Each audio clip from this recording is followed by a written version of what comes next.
regardless of being at home right now, uh, if they follow systems that have been proven, as part of my bio, I've coached over 10,000 people to find employment, Yeah. and I've created systems and structure.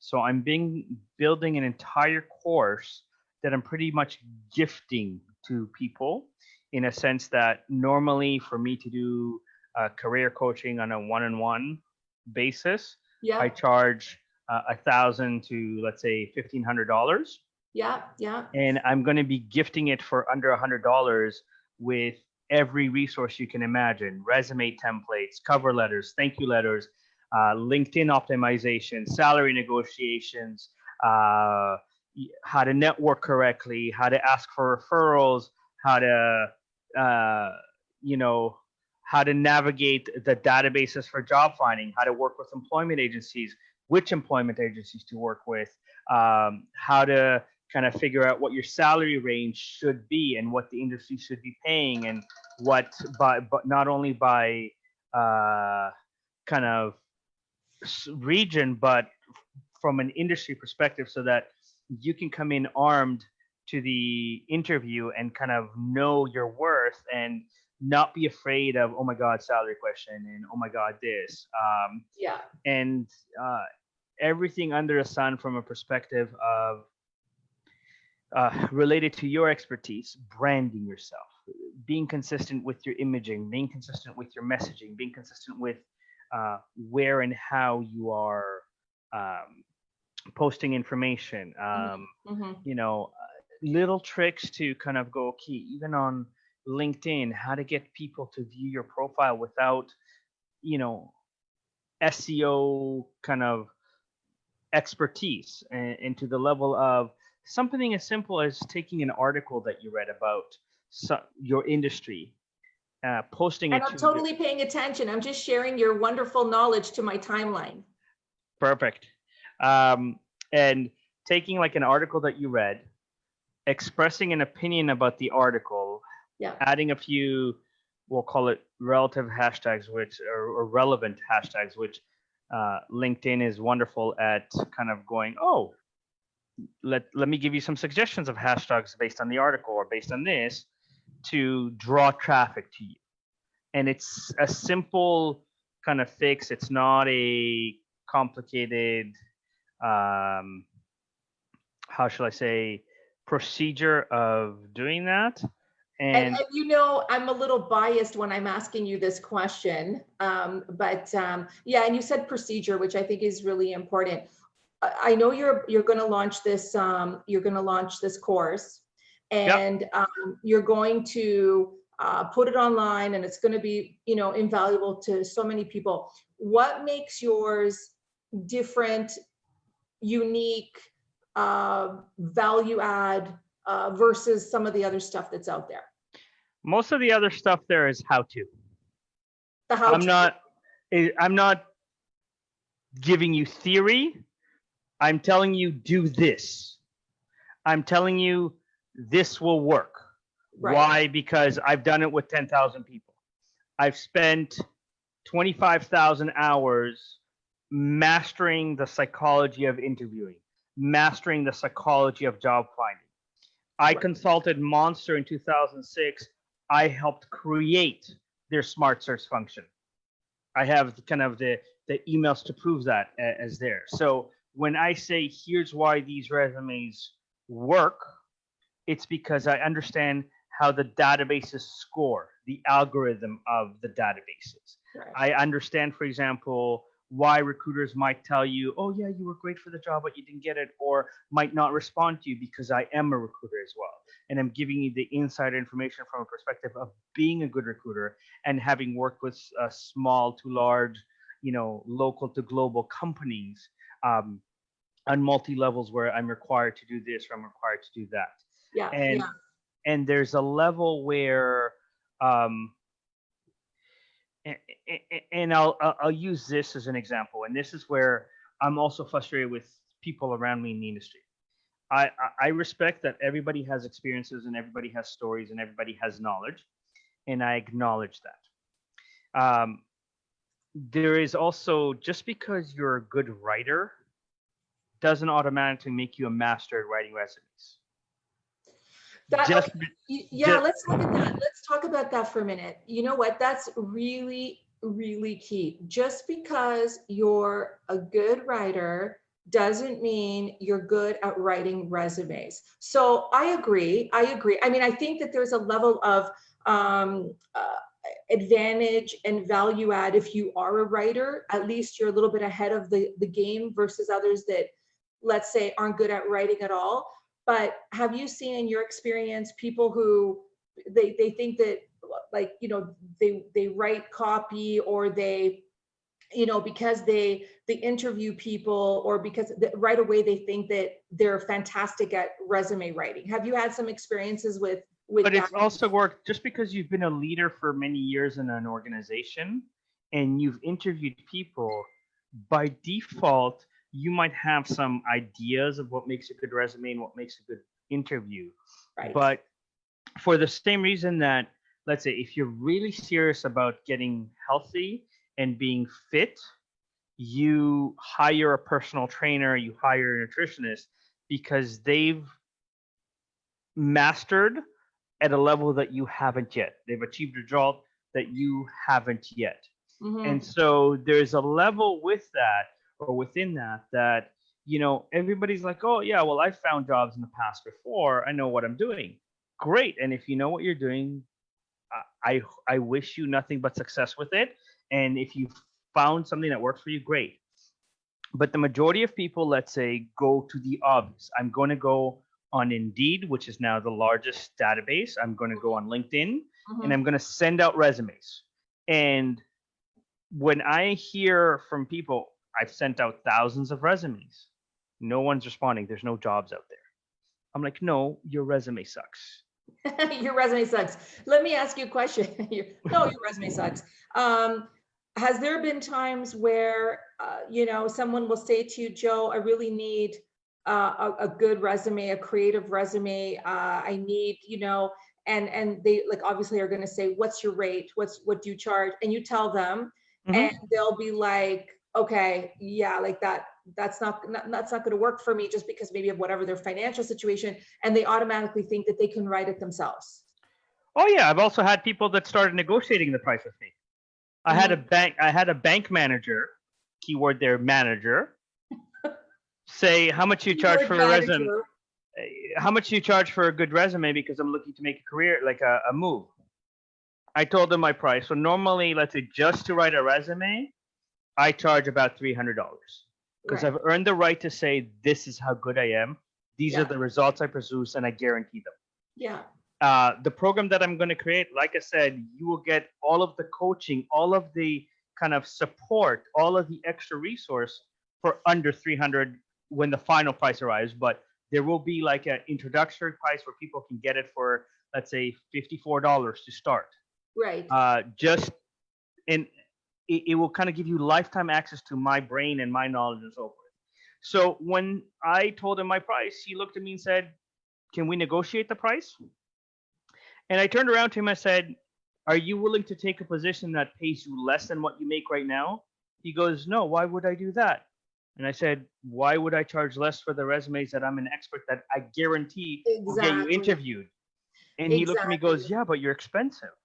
I said, yes, but I can guarantee you that you'll score in a 95 to 100% scoring on all the ATSs, because I know their algorithm. Is $300 expensive, or is that the going rate, or more expensive out there? It's expensive relative to the market. There's a lot of people that are, you know, in HR. There's a lot of people that are government workers that work for things like EI welcome centers, unemployment centers, or whatever, that have some level of training, not necessarily HR or recruiting. Like they might have studied administration in school and got a job, and as part of their training, they were told, here's a template that you have to follow for every resume. And I was going to say, is that the difference between some services out there that are free, like, you know, they give out some free services versus the ones that you pay for? I think there is a bit of a difference, right? I mean, if I can be a little bit inappropriate here, there's an ad live at home. So there's an adage in English that says, opinions are like assholes. Everyone has one.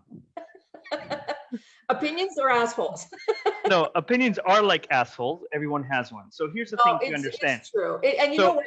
And okay, and we're going to get to it. I want to just acknowledge a couple people, but I want to acknowledge subjectivity. You know, like Yep. there is objectivity and then there's subjectivity.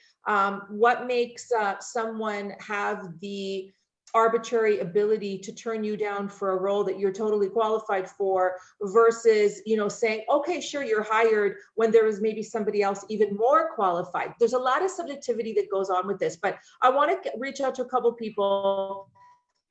And then, Joe, I want to come back to this. So much to talk about tonight. Obviously, we're going to be a little key things. Of course, we cannot ignore what's going on right now with COVID-19 and has been going on week over week over week, right? And, you know, you talk about this online program you're going to launch. You're talking about, obviously, value versus perceived value. We talk about this all the time. You know, I want to acknowledge a couple of people, and then I want you to talk to everybody about people are scared, right? Yep, People absolutely. right now are scared. Give me a second. Let me come back to that and then we'll go Okay. from there, okay? We got Lorena watching. Hi, Lorena. How are you? Thank you so much for joining our live edition of Anything Goes to Business with Joe Stetter tonight. Thank you. Arturo Flores is in the house. He says, hi, good evening. How are you? Lorena says, good evening, everyone. Maria, a frequency 5 FM is in the house. Hi, Maria. How are you? Miss you. You know what? I didn't even do this tonight. So thank you for reminding me. We got to backdrop about 10 minutes, Joe. I want to just welcome everybody. Thank everybody, our loyal viewers and supporters who are always, you know, so supportive of the cause and what we're doing here at Anything Goes. I also want to give a shout out to Maria and Joseph, a frequency 5 FM. So looking forward to that time when we can get back into the studio live. Of course, I want to say hi to my baby girl, Felicia, as well as the soon to be birthday girl and also my co-host on Thursday nights, Julia Scalise. So thanks so much, guys, for tuning in. We got Darcy watching. Hi, Darcy. How are you? How are things going? I hope you're doing okay. Addie Stetter is watching. Hey, Addie, how you doing? She's about to deliver a baby. What, in about 4 or 5 weeks? End of May. So yes. Wow, We're very excited about that. times, right? Nicole Thornhill is watching. Hi, Nicole. Thank you so much for tuning in. How are you? I hope you're doing well.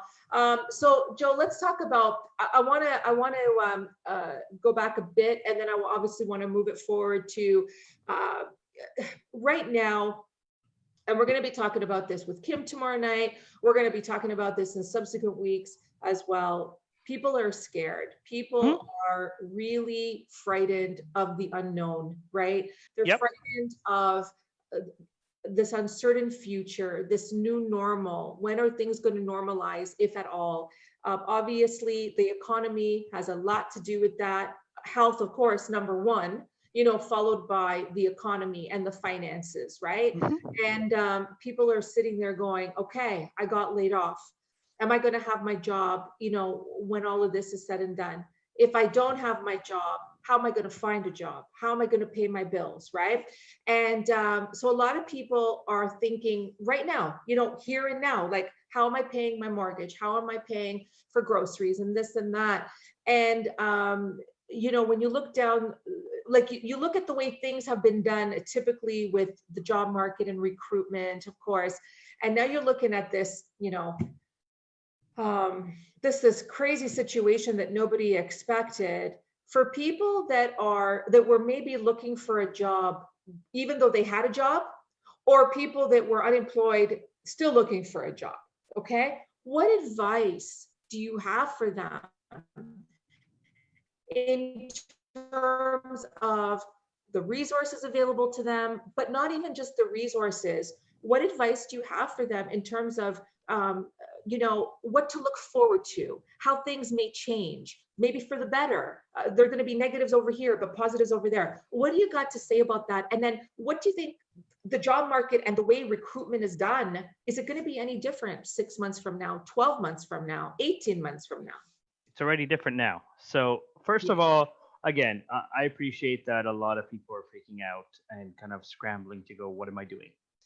So understand that at the moment, There is a lot of legitimate resources for work during COVID-19, such as working for call centers remotely, such as offering this or that can be done remotely, such as market research and so forth. So all of the big sites, LinkedIn, Workopolis, Simply Hired, Indeed, actually, if you type in Google part-time jobs, let's say Canada, Yeah. you'll get postings on all of these job finding sites that are companies going, you know what, we need help to do this, for example. And And just sorry to interrupt you. Are companies, not all of them, of course, but are companies still hiring during this time? yes, Okay. they are. Please And so, elaborate, because I think that you've got a lot to say on that subject, along with the other questions I asked, right? yes, so I'm trying to pack. So the thing is, so if you have any hobbies, any talent, any skills that you possess, whether you play a musical instrument, whether you sing, whether you're creative, you can go to workhoppers.com, you can go to fiverr.com, you Yeah. can go to upworks.com, you can go to elance.com, freelancer.com, and offer services that you can start monetizing automatically. Those that have a lot more knowledge and expertise, now is a great time to learn a little bit about social media and automating an online course and launch your own course that can create that residual income for you and can give you the lifestyle. Okay. Mhm. And Uh, when you say launch your own course, like I know the course you're launching, which makes absolute sense, and it's going to be amazing. But you're talking about if somebody, whatever they're doing in terms of their business, their entrepreneurship, they can go ahead and it's not design. even about entrepreneurship. I said hobbies. Like, Mm, if you are a good singer, and you can teach techniques to hone in on holding a note for a long breath, for example. That can be monetized. right. That can be there. If you are a great athlete in whatever sport that you play, let's say basketball, you can do dribbling exercise at home. You can do kind of shot techniques, like in terms of actual techniques that, again, people will pay for the sake of learning a new skill because they have it. You're Right. good at cooking or you like experimenting with cooking. Great. There's you can monetize that. The recipes, the the there is a Oh, there's lot a of lot. Yeah, there's a lot that there people. with all this COVID, for example, a lot of companies are uh, desperate for people that are willing to, let's say, come in from midnight to 8 a.m. to do merchandising in the store, and they're paying a premium for it right now. So there's a website called premiersurface.ca where you can be a mystery shopper, but they also have gigs for merchandising a store, for example, and it's literally practically isolation because you're one of, let's say, 3 to 5 people that are working the store. So Mhm. each one works in a separate aisle, and you, let's say, organize all the cosmetics in a Shoppers Drug Mart, for example. Yes, And right. they'll pay you because you're working midnight and because it's COVID, a premium rate of up to, let's say, $40 an hour, sometimes several thousand if you're willing to do a few stores as a project for a month or two, for example. Yes, yes. Um, there is, tutoring companies galore. Tutor Bright, Dr. Tutor, which are two very large established companies. Tutor Bright's actually a Canadian company. Um, that again, if you have business skills, if you have math skills, if you have science skills, if you have knowledge or comfort level, you can get paid to run programs with younger kids. You whatever there. So Mm-hmm. so there's opportunities to monetize from a small perspective, and there's an understanding that uh, kind of going back to your other questions, things are going to change because of COVID. This is now going to be let's clean house, let's redo, let's reset in terms of what and how Yeah. uh, and why. And so you have to understand that, and I've mentioned this in our show, and you've kind of brought it up, so I'm going to bring it up again. Um, yes, there's companies that are still hiring and are using recruiters and stuff like that to find jobs. There are some companies that look at short term, what's it costing me now versus long term costs. Mm-hmm. Um, and I've shared a few stories, but I want to give an example. So a few years back, I was visiting a university and I spoke to the business professor, and I was just having conversation because I'm always fascinated by this. And he was mentioning to me that he teaches both the MBA and the undergrad for business. And especially in this MBA class, they just finished a very complex case study where there was a company that's losing a lot of money and the students had to come up with solutions. And he basically said to me that 95% of the students basically decided the best solution to do is to outsource. And as we were talking, I pointed out a few things. He's like, would you like to be a guest lecturer in my class? And I said, yeah, I'd love that. And he told me about the class. And here's the funny thing is, when he told me this, he's like, oh, by the way, my next class is in 20 minutes. Can you come then? And I was like, sure, I have my laptop. I'm ready to go. Now, I knew that the case was in the background. So I started and I went to the class and said, now, I understand that you guys just finished a case study where a company is losing money. So show of hands, how many people here said outsource? Majority of the people put up the class in, a lecture hall of a couple hundred people. And then I turned around to them and said, then why are you in university? Why are you paying for an education? And they went, what do you mean? I said, you just said that you don't need a job when you graduate. Because if your solution is to outsource, why are you bothering getting an education? Right. And they all kind of froze for a second. And I let that sink in. And then I said to them, how many of you feel that from your personal experiences or knowledge, you have ideas to improve and make money? Almost everybody put up their hand. Right. I said, how many of you would be willing to take a 10% pay cut in order to keep your job, but help the company? Everybody put up their hand. I said, this is exactly the point. If all you're focusing is on that small, like, well, we need to cut costs, so I need to outsource, you're basically saying, I'm sacrificing my job so that somebody abroad will have a job. That's kind of what's happened in the world as a pattern that we've been like, don't get me wrong. Yes, I understand cost of manufacturing, cost of production is significantly cheaper abroad. But if the mindset is let's outsource this because we need to cut costs, then there is a level of what are you not doing or what's going on? Sorry, my computer's being weird. No what are you not doing? Joe, hold that thought 1 second, if you don't mind. No problem. I want to just ask everybody that was online, that was typing in comments, if you guys could let me know again that you're on, please. I do want to say hi to you. All of a sudden, I said hi to Arturo, I said hi to Lorena, and then all of a sudden, that was it. I know Marka tuned in. Hi, Marka, how are you? Nicole had tuned in. I see Natasha Williams is watching. Thank you so much for tuning in. Sylvia Langley is watching. Thank you so much for tuning in. But there's a whole bunch of other folks and I can't see them anymore. So if you guys can just drop me a line, tell me that you're on, let me know. I'd really like to give you guys a shout out. So thank you so much for that, okay? And we are here tonight with the CEO of the Celebrate Group, JOSEF Stetter, in recruitment and careers. And Joe, I apologize for interrupting, because you and I, we can always, go on and we have these fantastic conversations for, hours at a time. One thing I did want to mention, before I do forget, you offer such value when it comes to all these different sources of places that people could go work part-time, if they want to, if they can go to these stores and work part-time, or they can, get these online positions, like you said about the pizza orders and stuff like that, which is really, really cool.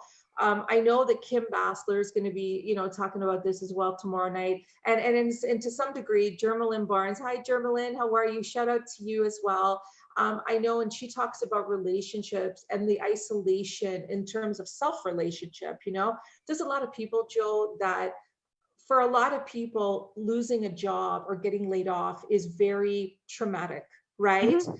And then coupled with this pandemic and people losing their lives, which is just I can't even, I can't even articulate how I feel about it, which is double traumatic, And then you've got people not sure, like I said, if they're going to have a job. But some people, and where I'm going with this, they don't even want to leave their house. They're feeling very, dejected and very, Mhm. you know what I'm saying? And so I'm kind of doing a segue here, but at the same time, I think it's so important to reach out and talk to people. And now more than ever, I think it's so important that job seekers have that trust and rapport relationship with recruiters, such Mhm. as yourself. You know what I mean? So Yes. can you talk about that in terms of like how you were mentioning it before and some of the ongoing trends and some of the things that people are asking you for or what they're concerned about and how you can help as a recruiter? I know how you can help as a recruiter. But let people know, because the trust factor in the relationship is very important. Because look, I ended up almost getting back into corporate for a role I wasn't even looking for. And, that's a whole other, and I can share my experience, no problem. But, when you're looking for feedback, I have that rapport with the recruiter. I have that rapport, I'm able to get that feedback, even if for me, it wasn't something I was looking for, but it's always helpful to understand the why. Because we might think it's like with your dating, right? You know how you always relate dating and interviewing and job searching. We think we had a fantastic first date. Oh, it went fantastic. In the meantime, the other person's going, okay, I never want to see them again in my life. Same thing with interviews. You think you had a great interview, a second interview, third interview, you nailed it. And then all of a sudden they tell you, we've decided to go with another candidate. And they don't really tell you why. Well, again, it's similar to the story I just shared about outplacement and outsource. You have to understand that every company, every industry has its own culture, has its own perspective on things. So for many companies right now, it's the short-term cost benefit analysis. Is it Yes. better for me to get somebody cheaper today because I'm not spending as much on salary, for example, versus someone who's more experienced that's going to produce more results in the future, for example? And this is where a lot of companies go, well, I can get this person for whatever, $40,000 versus this person for $100,000. Oh Uh, yeah. it's the same thing with somebody writing you a resume. Like you can go on, Facebook groups or you can go on Craigslist or Kijiji. Yeah, they still exist, and I've never been on them.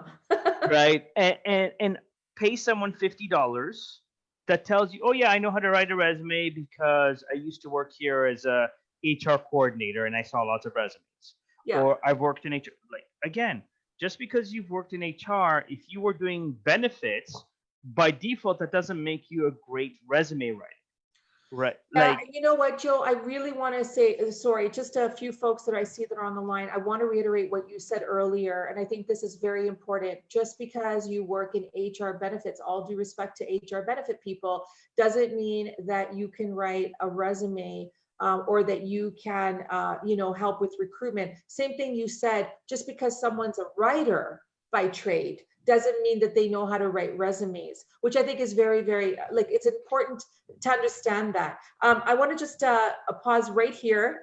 Thanks, you guys, for letting me know who's on. Karen Seguin is watching. Hi, Karen. How are you? Thanks so much for tuning in.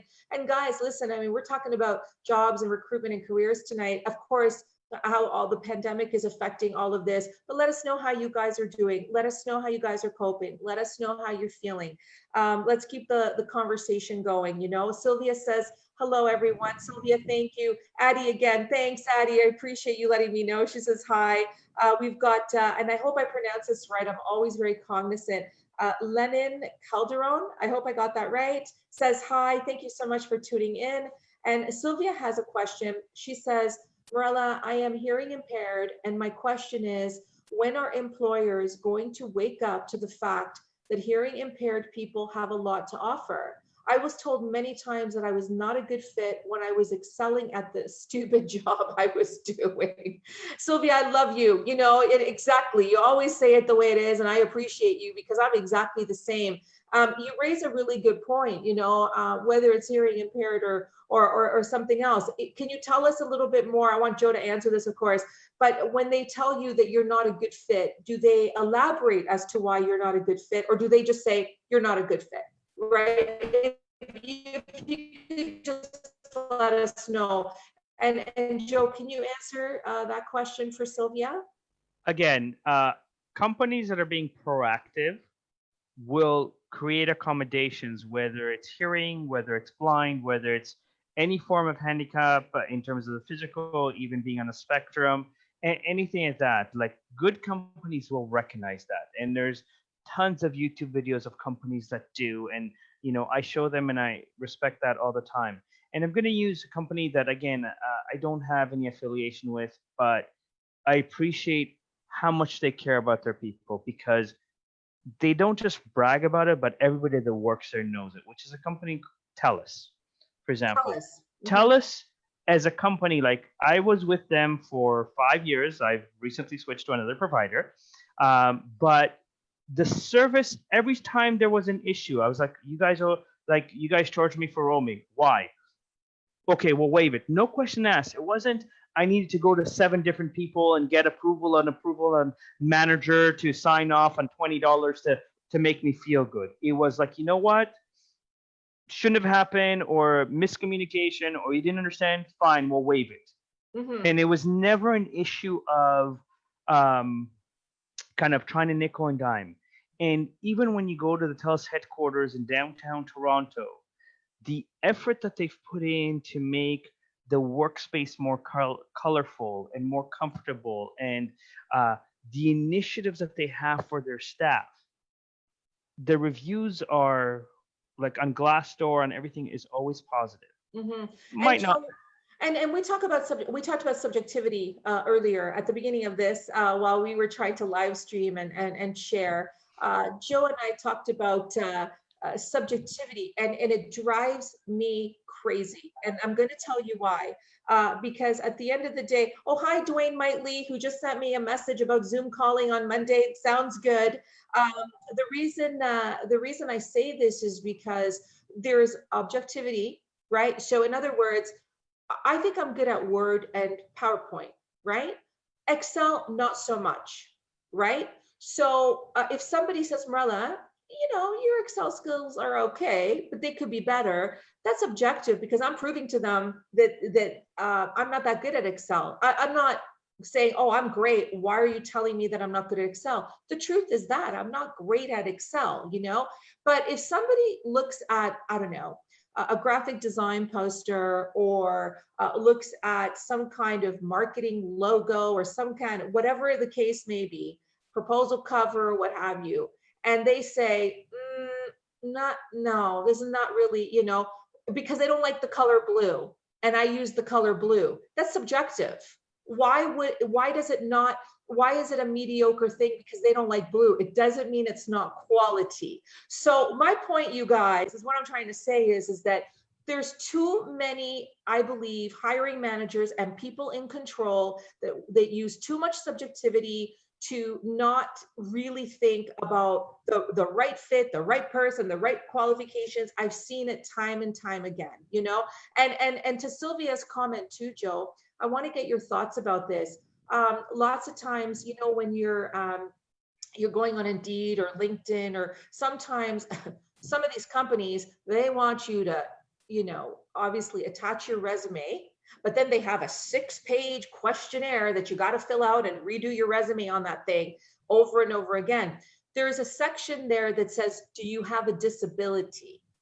So in the meantime, they're saying that we are, all for human rights and equal rights and this and that, and we'll accommodate disabled persons. But there's also a section there that says, do you have a disability? Well, I know a lot of people, they're fearing that they're going to be discriminated against, and it's not going to take the resume to the next level. What are your thoughts? Okay, and I'm going to answer this in a few ways, because this is a very loaded question in all aspects. So our viewers want to know. Right. So I'm going to start with one of your favorite subjects and your co-host on Thursday, dating. Oh, right? Geez, yeah. Well, not much if lately. one of your friends, But or yeah. if one of your friends or somebody that you know, family member, says, "Ooh, I have somebody to set you up with," most of the time, the instant reaction that most people have, whether male or female, is, "Are they hot?" But your definition of hot and my definition of hot could be very different based on our Right. standard and our values. Right. No different in a company. And this is where there's a separation that a lot of times, let's say, HR professionals have a checklist. This is the words that need to be said. This is the order in which they need to be said. So when they interview you, even though you're amazing, they're only looking at the checklist. Right. They're looking at the standard. Do you meet this box? So they're not necessarily listening to the example you gave. They're not listening to the results that you've demonstrated. They're not listening to your passion in the answer. Right. They're listening to, this is the sequence of the answer that I need. Now, there's a difference if I'm applying to be, let's say, a coder, where in order to code, let's say, the computer to put an X on the screen, there has to be a set of instructions in a specific order. Right. Right? Because otherwise you never get the X kind of thing. Right. So that when you need that specific on a technical, whether it's engineering, whether it's IT, whether it's there, you can't make a cake by going, okay, I'm going to start with the frosting. Right? You have to follow a formula. Yeah. So in job finding, for the most part, the way since the Industrial Revolution began to this day, formulas were created that says this is how we're measuring the quality of someone that's applying. And unfortunately, that standard was fantastic for the Industrial Revolution. Right. It is useless for the technological revolution. It is useless from a perspective of measuring someone's heart, measuring the leadership, because it's not that this personality or that personality is wrong. 100%. It's a matter of, again, and I use this because on the corporate side, on the recruiting, not only am I a recruiter, I'm a corporate culturist. And when I tell people that, they go, corporate culturist, what the hell is that? Because I know what nobody, that is. It's important. Because nobody uses that term. There's people, there's leadership, there's training, there's well-being, there's wellness, but not corporate culture. Yes, right? You know what? That's right. There's wellness, but not. Yeah, that's right. Yeah, right. Because everybody associates wellness with, well, like fitness, like health, but corporate culture, I'm sorry, is so important to the overall well-being across the board. Now, and I'm going to quote a very famous person, Guy Kawasaki, who was the evangelist for Apple, that kind of helped Apple in the early days make Apple who they are. Yeah. And I remember in the video that he talked about, he says, companies that are established spend all this time on missions and visions and whatever. Yeah. And they go on retreats to make this. Right. They create this and then they market to the masses. We are all about the people. We're all about this. And he said, if you go to, let's say, McDonald's or Wendy's or any fast food place and ask the manager, what is the mission and vision of McDonald's? They'll tell you. What will they say? He said, I guarantee you, most of them will not know unless there is a plaque above their head that says what it is. And he says, and this is especially true for startups. Yeah. Create a mantra. Yeah. 3 or 4 words that these words symbolize how people are in the company, and that you create the significance of these words so that everybody from the custodian all the way to the C-level executives practice and preach that mantra. So Joe, Yes. So right there. Okay. I want to take it further. You're absolutely right. Like every single person has to understand. Now, another one of my pet peeves, and again, we could go on all night about this. Just because someone has the title manager does not mean that they know how to manage people. Just because somebody has a title of a leader does not mean that they know how to lead. Sometimes they get these positions by default. I want to go back to Sylvia's, question and her situation. She's hearing impaired, so she's been told many times she's not the right fit, right? Eventually, you're going to get tired of listening to that when she knows that she's got the capabilities and the skills to do what she's got to do.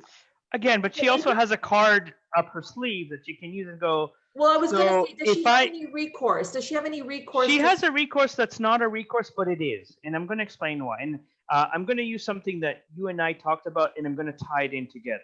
Okay. If she's told you're not a fit, she can say, okay, I'd like to see how many people in your company are handicapped that have this skill set, for example, or that Right. are hearing impaired. Right. And if you don't, I have the right to report you to the labor board and the HR tribunal and so forth. No company wants that attention, first of all, right? And as soon as you bring that card up, even though it's a little bit of a sneaky card because you're playing that model, if you're going to be evaluated on how good you are, be evaluated on how good you are versus there. Now, you said to me that you interviewed for a position and they kind of hemmed and hawed and said they feel that you're a little bit overqualified and that they can't pay you enough. In my experience, when I've switched careers and I've had companies tell me that I'm overqualified for the position, this is exactly what I've done. I look at them, I smile and go, so let me understand this correctly. Your company does not want to make more money. Oh, I know. And I shut up. And I shout. And they're like, no, but this, we're worried that you'll be bored. I'm like, listen, you don't have to worry about me being bored. If you think I'm overqualified for this job, that means I can produce better results.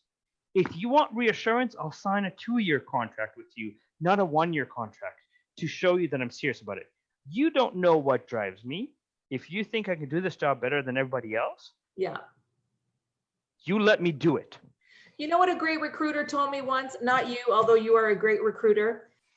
She told me, she goes, Marella, you're expecting everybody to think the way you do. You're expecting everyone to be as creative as you. You're expecting everyone to think the way that you do. And she goes, it's impossible. It doesn't happen. And that was very truthful, very true. When I looked at that, it doesn't mean that it makes things like this easier. All I'm saying is that it's almost like the luck of the draw. I want to get to a couple of comments. And then I want to move it forward, and I want to talk a little bit about how job seekers, people that are thinking that they're not going to get called back to their jobs, how they can prepare, right, when the lockdown lifts, and they got to go out looking for work, or they're not sure even if they're going to get called back. How does all of this look like? What advice can you give them? So I'll be right back to you. Let's see who else is on.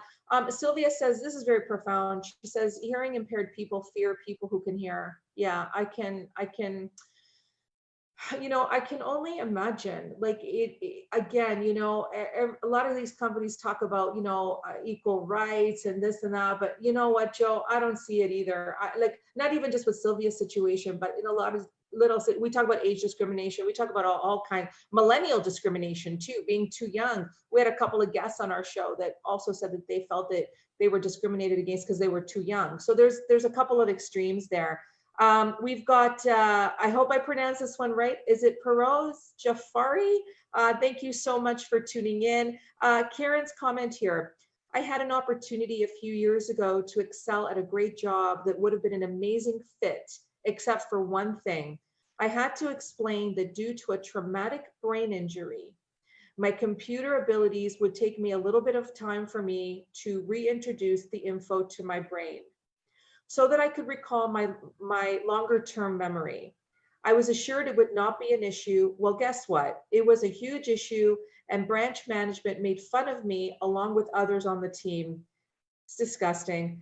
That's my comment. I just want to comment on that. And this is something yeah, that, sorry, Joe, she continues to say, they quote unquote constructively let me go. It was so frustrating. okay. And this is, and again, I'm going to acknowledge somebody else. One of my favorite books on leadership, I've mentioned this in other shows, is called The Radical Leap by Steve Farber. And I'm not going to give the story away, but he defines the leadership as the acronym LEAP: love, energy, audacity, and proof. When you cultivate love, you'll generate energy, you'll inspire audacity, and the proof will be in the pudding. And then in the book, he says the difference between a leader and what he calls a radical leader, hence the name of the book, The Radical Leap, is OS exclamation M, better known as oh shit moments. Right? So clearly COVID is an oh shit moment right now. Yes, yes. And a lot of companies, big and small, are trying to figure out life after COVID right now. Whether or not they've made the decisions already, or leadership is trying to figure out solutions, yes, there's going to be a huge shift. And the name of the lady I missketched. Sylvia? Sylvia. Oh, sorry, Karen. Sorry, Karen. Yeah. Karen. So Karen, I'm sorry you had to go through this, and I can tell you I've gone through this, where I worked for an experiential marketing firm that no longer exists, where I was the recruiting manager there. I had a team of 10 people, and the sales manager. So if you've ever had gone to Canadian Tire or Superstore, and you've had the people that say, hey, do you want to sign up for a credit card? You want to sign up for a credit card? That's what I had to recruit for. The turnover on that was almost 500%. So Wow. for every one person that said yes to this horrible job, 5 people were fired or quit the same day. Right. And the sales managers would send the sales reps emails at 1:30 a.m. saying, I've switched your location for work. If you're not at work at 9 a.m., I'm firing you. Now, given that getting people to sign up for a credit card is very hard and very aggressive, the managers would show up in whatever location the rep was assigned to. And if they didn't have a sale for that hour because there was literally 3 customers in the store, they would ream them in front of everybody in the store. And so I would come in, and the VP of operations would call me into meetings every day and be like, the sales managers are saying that your team sucks, they're not doing anything. And I'm going, I'm providing you, or the team is providing you on average 300 resumes a week across Canada, but the turnover is 1,200. I cannot keep up with the turnover. Here's emails from candidates of how much abuse they're getting and how much the culture is not productive. Not only that, you refuse to pay for real resources for me to do my job. Unacceptable. Right. So I understand, Karen, that unfortunately there's always going to be companies like that. There's always going to be companies that nickel and dime you. There's always going to be companies that go, this person costs $100,000, but this one costs 50. Let's go with the 50 and take our chances, because they're not thinking about the cost of turnover. They're not thinking about the overtime, the lack of experience, the lack of knowledge, the lack of this, and it's short term. And this is the huge separator between a manager and the leader, because a manager is worried about their own job and will sacrifice everybody to keep their job. A leader goes, the faster you get promoted, and worried that you're going to take their job, so they'll never hire you. Yeah. Right. A leader goes, the faster you get promoted. Joe, sorry, hang on one sec. No problem. Can you hear me okay? You good? Yep. Okay, hang on one sec, okay? We're going to pause right there. I want to mention, Karen said, I did that credit card job too with Sport Check and Marks, Canadian Tire, etc. Excuse me. Sam Polari is watching. Hi, Sam. Hope you're doing well during this time. Sylvia says, if I didn't inform the HR I was hearing impaired, and I attempted to pass the phone interview, and I made it to being hired, and then as soon as management discovered that I was hearing impaired, I was pulled aside and told I wasn't a good fit, and because it is against the law, they would deny it was related to hearing impairment when it was so damn obvious. So Sylvia, in future, if this ever happens to you, you can reach out to the HR tribunal and the labor board. They can actually investigate and send people that are also potentially deaf or having hearing aids on, even though they're off, but hearing aids in their ears just to see. And they can actually take full legal actions where you can actually create or have a lawsuit against them with legal repercussions and opportunity. Beyond that, there is labor lawyers that will tell you you potentially do have a very solid case, right? Unfortunately, like I said, small-minded managers are worried about their own job. Leaders understand the more they raise the people underneath them, even if they get promoted, even if they this, the better they look, the bigger their bonus, the better everybody is. Because if, let's say, Mirella, you and I are working together and I am your leader and you are now promoted to a position of leadership, even if I stay where I'm at, I still get credit for raising you. Right. I still get credit for that. So whether it's in a new title, not everybody needs a title, but Right. they might go, you know what, here's a bonus for the great job you've done that now, let's say half of your team are leaders with you as opposed to just working for you. So let's move it forward, Joe. Let's take it to the next one. I appreciate your insights, of course. It's around 8:30. I just want to be cognizant of time, but Yep. I want to move it forward. Well, first of all, I want to just say one thing. I want to get your thoughts on this, and then I want to move it forward in terms of, look, right before there was maybe too many, how do I say it? Too many candidates and not enough jobs for them. Mhm. And perhaps moving it forward 3, 6, 9, 12 months, there's going to be, a lot of jobs available and maybe not enough candidates just because of the shift that's going on. We don't know how it's going to play out. But one example I want to give you, and that's what I want to ask you. I want to get your thoughts on what you think is going to happen, because it's going to be interesting to see how we measure this week over week, month over month, But a friend of mine, he reached out probably about 3 weeks ago in the midst of this crash, right? Like in a single solitary day / week. I don't know if it was Canada or Ontario. I don't know what the stats were, but like 1 million jobs were lost. Okay. That's US. And was it across Canada? Was US. Oh, it was US. Okay.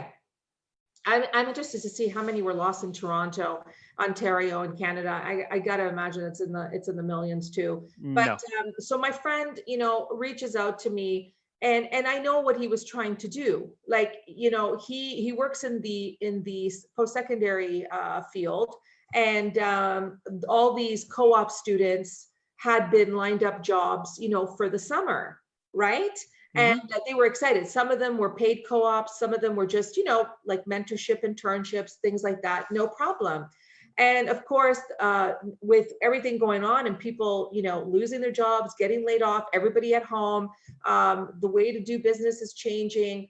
The internships had to be taken off the table because, look, last time I checked, and I've hired co-op students and I've had people on my team mentor, guide, teach, coach students. That's what the practical experience that they get is invaluable, right? So I understand, like, even in the best infrastructure, sometimes companies don't have enough time and love, right, to give to the co-op students. So where I'm going with this is that they lost their internships. I understand that completely. And then, of course, he was going around. I was one of the folks, asking, do I know of any companies that will place them? Do I know of any sole proprietors that will place them, this, that, and the other? And at the time I did it, and I still don't, although I've got a couple of ideas how I can kind of, get involved with this. But the reality, Joe, is that there's a pandemic and people don't know what's going to happen tomorrow, what's going to happen in a month, what's going to happen in 3 months. So when things are running fairly smoothly, taking on students, obviously, and doing these internships, fantastic. They're a big part of a lot of companies, right? But right now I had to tell my friend, I'm like, listen, you're going to be hard pressed to place these students anywhere right now because people don't even know if they've got jobs or how they're going to be able to operate virtually. You know what I'm saying? I think he understood that, but I think the fact that people are still asking, and it's like, how do you not realize things have changed fundamentally a lot? So what are your thoughts on that? Again, first of all, I think that's a caring teacher that's kind of being proactive and trying to, Very much. uh, Yes. there is a level, and here's where I'm going to say that,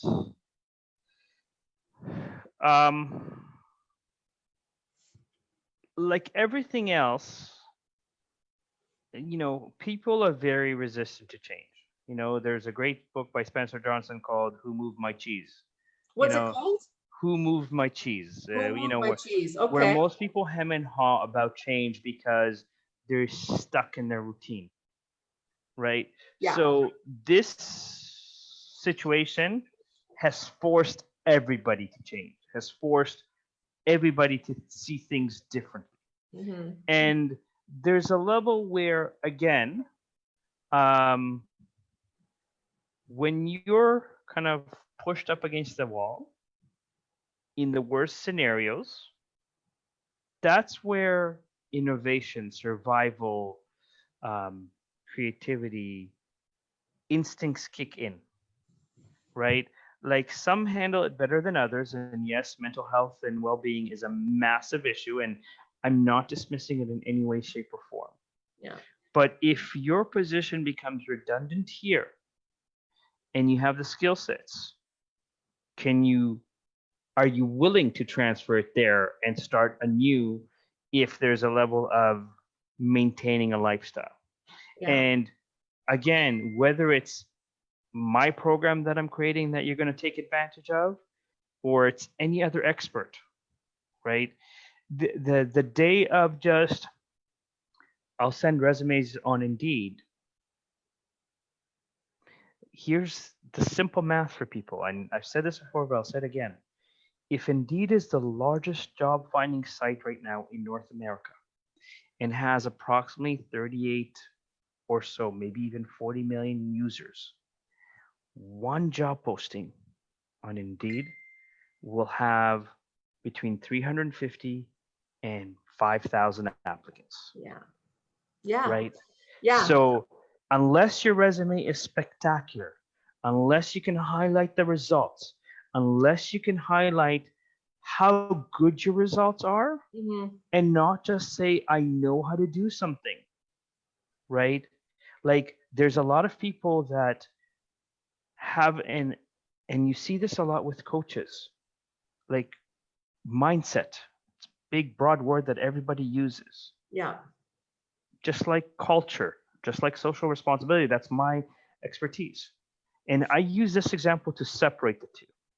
If someone comes to me and says, for example, I have a disability, I need to address it with management. Can you help me put something in writing that will allow me to keep my job or progress?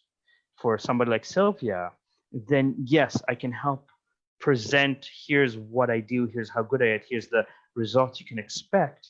Yeah. And if it's filed with HR and then there's a dismissal of you're not the right fit, it's in your file. So when you go to the labor board and go, here's the letter I gave HR when I was hired, right? You have a legal case, for example. Yeah. But in the same model, if someone says to me, listen, I'm bipolar, can you cure me from bipolarism? No, I can help you get a job regardless of whether or not you're bipolar or regardless of whether or not you're schizophrenic. I can help you address the elephant in the room in terms of how to minimize the likelihood of getting fired. Yeah. Because you can say that. So I have friends that are on the spectrum, whether it's Asperger's or full autism. There's ways of acknowledging it that empower you to say, look, I have this, so forgive me if my processing is a little bit slow, and here's what you need to understand about it. I can help with that in terms of making sure that you still have an opportunity to contribute. Joe, this is why it is absolutely, we're going to talk about this next week.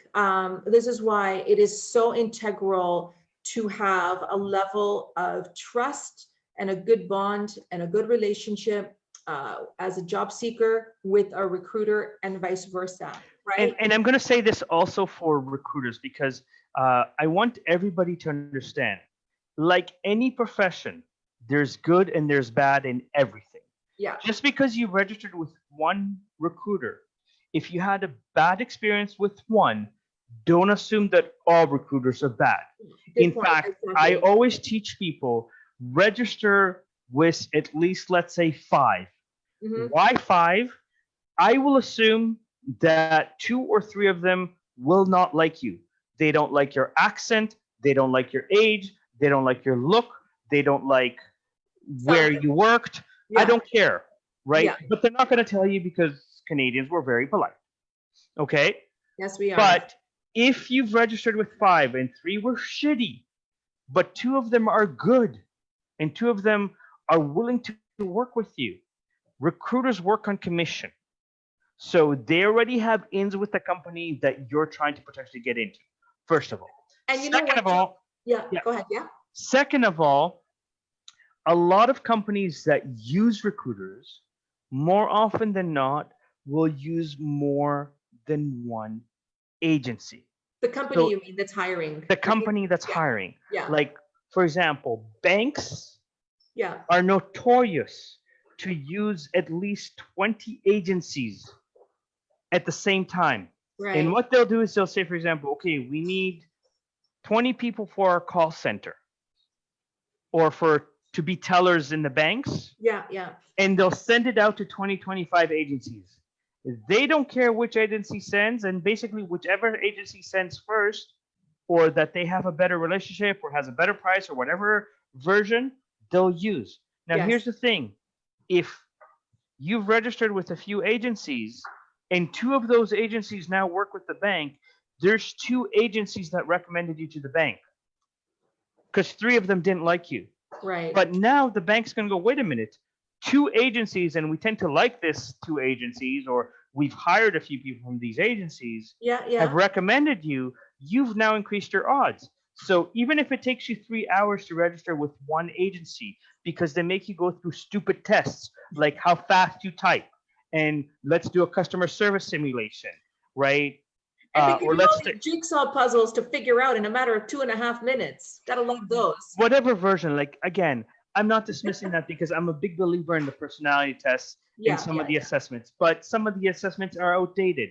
Like you said, if your Excel skills are not the greatest, but you're being interviewed for being a marketing leader, what the Yeah. hell do I care what your Excel sheets are, skills are? So listen, we're You gonna can leave have it an here for right assistant for now. that. Yeah, exactly. We're gonna leave it here for right now, but next Tuesday night, you guys, Joe will be back, and we are gonna continue this conversation. And like I said, I want to really talk about again, and job seekers and how that looks like. The other thing is I have some, great relationships with some fantastic recruiters, and just in the last month alone, okay, I had 3, maybe 4 recruiter, friends, colleagues, people that I know come to me and go, listen, there is an open position. Can I get you out of, are you looking to get out of corporate retirement? I'm like, maybe. But the fact is that they reached out to me knowing that I was a fit, knowing that I could do the job. Now, if the recruiter can only take it so far, right? Ultimately, it's the client's decision, right?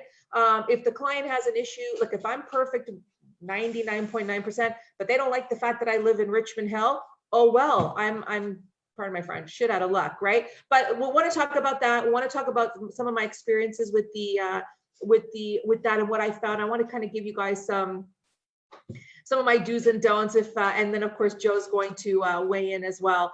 Joe, let's go with some final thoughts, and then I'm going to do some housekeeping, final thoughts, and then we'll end it there until next week. But before we get to your final thoughts, sorry guys, I'm multitasking here. I want to just do a shout out to Renato, who's also watching. Thanks, Renato. I saw you were here. I know there's a whole bunch of other people that were on here, but all of a sudden, all the messages just literally disappeared. So I don't know where they went, but we will do the watch party. We will acknowledge all the comments. So thank you so much, you guys. Okay, Joe, some final thoughts. Very simple. Be proactive. Yeah. Proactive.